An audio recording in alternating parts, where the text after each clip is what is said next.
wa klabu ya Young Africans, nakushukuru sana kwa kunipa nafasi ili nami niweze kutoa salamu katika siku hii muhimu sana. Nimefarijika kusikia salamu ambayo msemaji hapa ametoka kuizungumza. Anasema mwakani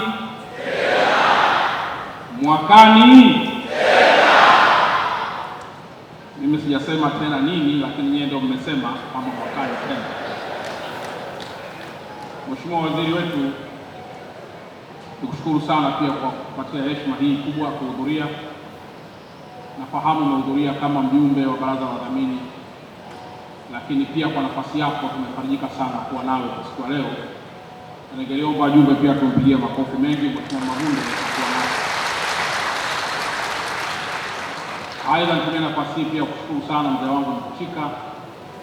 Kama ambavyo wachache wamesema unaendelea kuwa kijana, ni kweli kwamba unaendelea kuwa kijana, na hii inawezekana ni faraja kubwa ambayo unaipata kutoka kwa klabu hii kubwa katika ukanda huu wa Tanzania na Afrika kwa ujumla. Lakini pia nitumie nafasi hii kushukuru sana management ya Young Africans yote kwa ujumla wake. Nafahamu safari ndefu ya kufika hapa tulipofikia sio kwa bahati mbaya, ni kwa sababu ya klabu yenyewe kuwa na brain ambayo inafanya mabadiliko mazuri kila kukicha. Nawashukuru na asanteni sana. Aidha, nimeona hapa kuna advocates mbalimbali akiwemo senior advocate wetu kaka yangu ambaye ameshiriki kwa sehemu kubwa sana katika kufanya mabadiliko makubwa ya kisheria, na mpaka leo hii klabu hii inaonekana si tu bora, lakini pia inayofuata misingi ya kikatiba na sheria ili kuweza kuwapata viongozi wake kama ambavyo leo tutafanya. Nafahamu leo tumealikwa katika mambo mengine mengi, ni mkutano mkuu wa mwaka. Leo kutakuwa pia kuna uchaguzi wa viongozi mbalimbali. Ningeliomba nianze kwa maelezo yafuatayo. Nafahamu kwamba uchaguzi wa klabu hii kubwa unatii sheria iliyopo katika katiba ya klabu yenyewe. Kwa lugha nyepesi, ndani ya katiba ndiko ambako kunaonyeshwa haki, mipaka ya madaraka, lakini pamoja na vitu vingine vingi ambavyo vinaorodheshwa ndani ya katiba kama ambavyo wataalamu wanafahamu. Katiba tulionayo leo na kanuni zake ambazo tunazifuata mpaka kufikia kwenye mkutano huu mkuu ni ile ambayo wewe rais wa Young Africans uliitumia wewe kupatikana pamoja na wajumbe wote ambao wako hapa.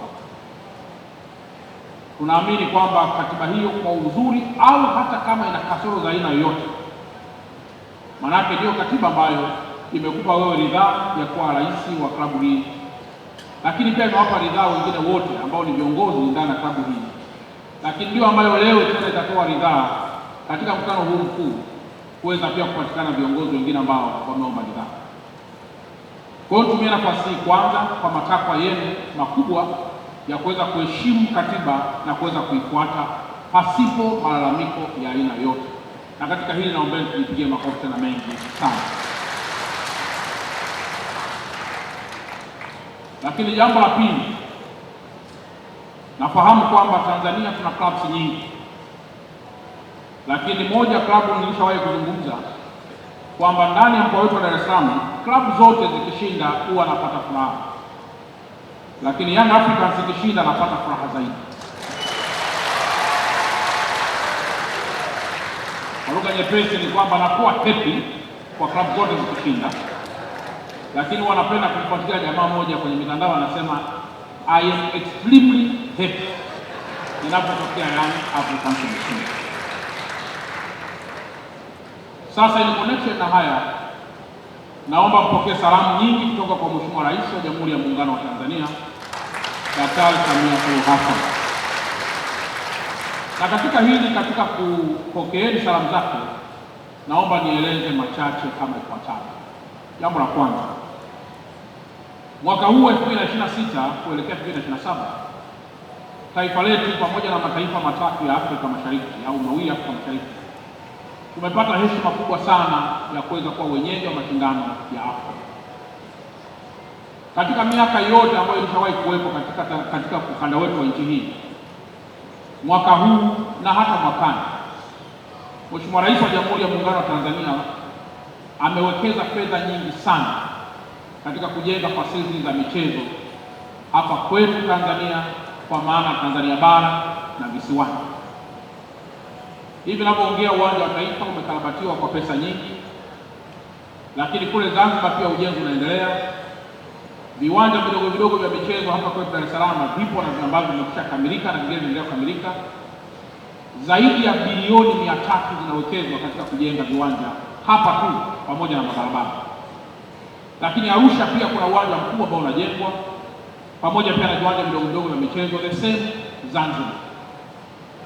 Mnafahamu kwamba viwanja hivi vitakapokamilika, hata baada ya AFCON, ipo proposal kubwa ambayo lazima viwanja hivi kubwa vyote viwe attached na clubs ambazo ziko serious katika nchi yetu kwa ujumla wake, ama katika kuvimiliki kwa hisa au katika kuvihudumia kwa maendeleo mapana ya tasnia ya michezo hapa nchini. Kwa naomba kwa dhati tena tumpigie makofi Mheshimiwa Rais kwa uwekezaji mkubwa ambao ameufanya katika Tanzania.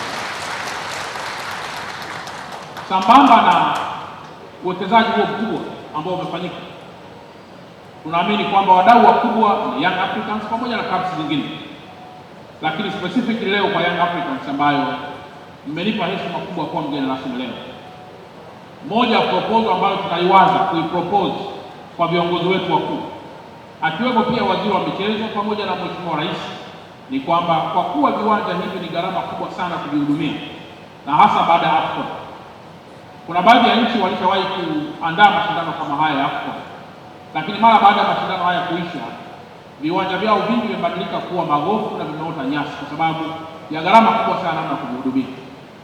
Lakini leo ukipata klabu kubwa kama hii ya Young Africans, ukasema kwa mfano viwanja let's say vya Gymkhana au viwanja vyovyote, viwanja vya Arusha, baada ya AFCON, klabu kubwa yote ambayo iko serious basi iweze kuwa attached kwa kuendesha kiwanja hicho kwa hapo, kwa maana serikali pamoja na klabu yenyewe. Sasa tunawaza namna hiyo ili kwa ajili viwanja vyetu visije navyo vikabaki kuwa ni magofu, bali clubs kama hizi kubwa ziweze kuunga mkono juhudi za Mheshimiwa Rais katika kuhakikisha kwamba tasnia ya michezo inakuwa hapa nchini. Lakini jambo jingine la muhimu, Mheshimiwa Rais wetu wa klabu hii ya Young Africans, naomba sote kwa pamoja kumpigie makofi kwa uongozi wake mzuri sana ambao ameufanya kutoka alipoingia mpaka sasa.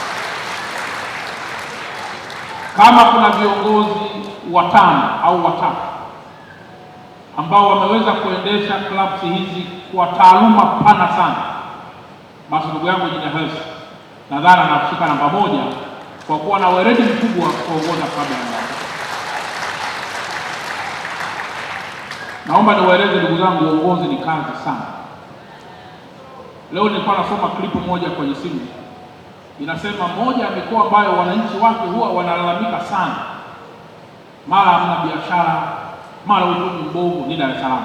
Ni klipu kama hapa, nadhani mambo ya ukanda. Lakini anasema tena ukija weekend unakuta mabaa yote yamejaa, kila kitu kimejaa. Hata unajiuliza haya malalamiko ni ya kweli au ni ya uongo? Sasa nataka tu kuonyesha kwamba kuongoza watu ni kazi, kwa maana kwamba ukimsikiza kila kitu anachokiongea bila kuongeza za kwako, unaweza kukuta uongozi wako umefeli kabisa. Sasa tumpigie tena makofi rais wetu wa Young Africans kwa kazi pia kubwa ambayo ameendelea kufanya. Leo pamoja na kwamba ana exit, lakini pia anaingia tena, kwa maana kwamba anaomba tena ridhaa na hajapata mpinzani nadhani, na yote hii ni kwa sababu ya imani kubwa ambayo ninyi mmeweza kuonesha kwa uongozi wake ambao umeufanya kwa kipindi hiki ambacho kimeisha muda wake.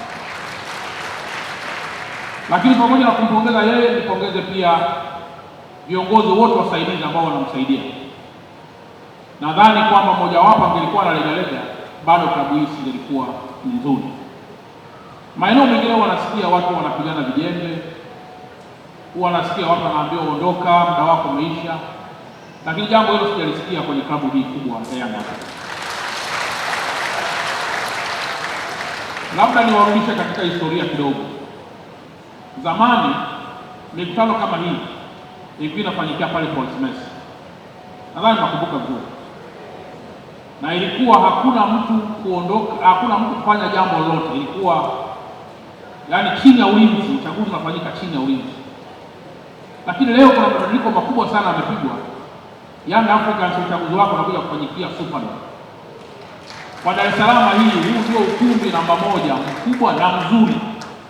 Hii inaonyesha kwamba watu wote ambao wanashiriki leo ni watu ambao wamekuwa na ustaarabu mkubwa, lakini ambao umetokana na namna viongozi wetu ambao wanajaribisha kuendelea kuongoza klabu yetu ya Yanga. Hongereni sana na Mwenyezi Mungu aendelee kuwabariki sana. Lakini pia leo niwapongeze kwa namna ambavyo mmekuwa mabingwa mfululizo. Na leo jina hili ambalo nimepewa na rais wetu kwa kweli nalipokea.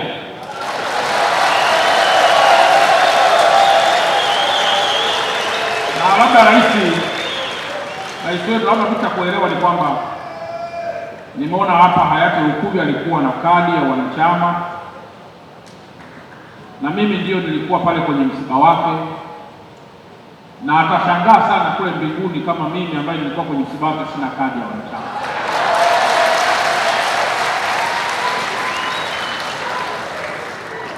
Na kwa kuwa hamjawahi kuniletea, ninaiomba kadi. Kwa hiyo pamoja na kwamba leo nimekuja kama mgeni rasmi, lakini pia nimekuja kujiunga rasmi na klabu hii ya Yanga.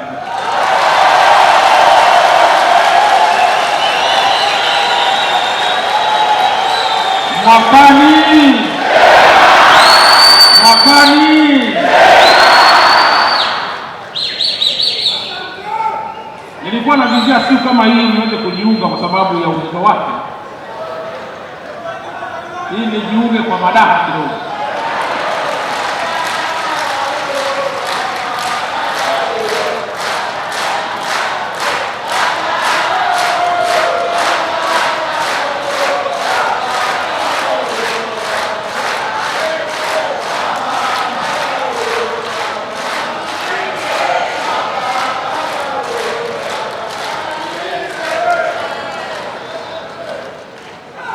Kwa hiyo Mheshimiwa Rais,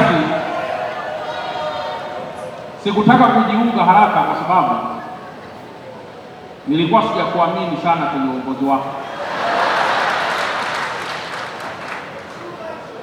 Lakini nikaona kwa kuwa uongozi wako uko imara, na kwa sababu klabu hii pia imekuwa bingwa mara kadhaa, sina hakika kwamba nitakuwa najiunga kwenye klabu ambayo itanitosha. Najiunga rasmi kwenye klabu hii kwa sababu naamini tuko kwenye mikono salama chini ya uongozi wa Injinia Hassan.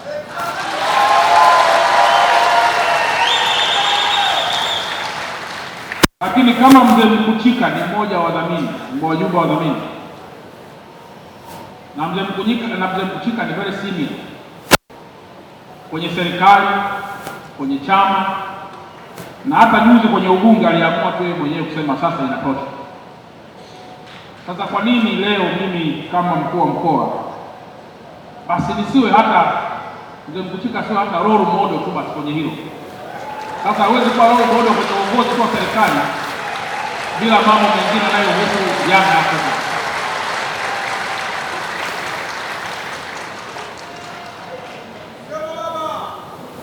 Jina hili la Bwana Peter ambao nimepewa leo Seulile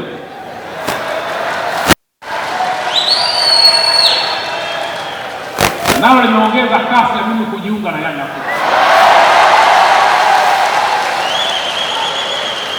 Huyu ndugu yangu Peter Seulile kutoka kule Sundowns, South Africa,